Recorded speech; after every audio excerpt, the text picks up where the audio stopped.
স্কুলে যা, ভালো করে থাকিস।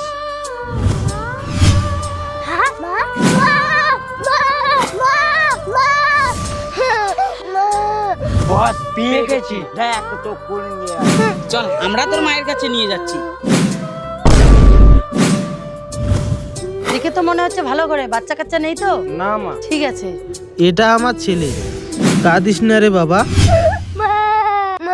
আরে বাইরে দেখো তো কোন বাচ্চা একটা মা মা করে কাঁদতেছে, দেখো তো তুমি ওকে চেনো নাকি?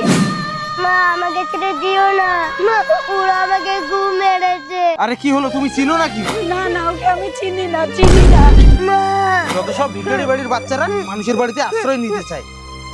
12 বছর পর দাদা ডেকেছো? জাগিয়ে এই টাকাটা দিয়ে আয়, যদি আমার মা খুশিতে থাকতে পারে। ঠিক আছে দাদা। আরে বাবু আয় আমার কাছে আয়। আমি আবার তোমার কাছে কেন যাব? বাবা ঠাকুই তো সব। কেন, আমি তোর মা না? না তুমি আমার মা না। হাতটা নামিয়ে কথা বলবে, একে মানুষ করার জন্য তোমাকে আমি এনেছি। ঠিক আছে, এখনো মানুষ হয়ে গেছে, এখন তুই বাড়িতে কাজের লোকের মতো থাকবি। দাঁড়াও, এই যে তোমাদের জন্য টাকা পাঠিয়েছে। টাকা কে এটা জানি না, বলেছিল এই বাড়ির সাথে বড় সম্পর্ক আছে। ওখানে তোকে অবহেলা করে অনেক বড় ভুল করেছি, জানি না এখনো তুই আছিস কিনা। আমার পাপের শাস্তি আমি পাচ্ছি। হ্যাঁ, কলঙ্কিনী নারী, তার মানে তুই মিথ্যে কথা বলে 14-15 বছর কাটিয়ে দিলে এই বাড়িতে?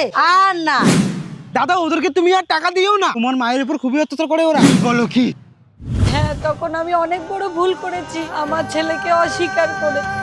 এখনো কি দেখে আসো? এই কলঙ্কিনীকে তাড়িয়ে দাও, আমি আবার বিয়ে করব। হুকুম যখন দিয়ে দিয়েছে তাহলে তো আর এই বাড়িতে ফিরে কি লাভ? চল বেরিয়ে যাই বাড়ি থেকে। আমি থাকতে আমার মায়ের কিচ্ছু হতে দিব না। মা, কে তুমি? তুমি যে হও এখান থেকে চলে যাও, এই লোকরা খুবই হিংস্র।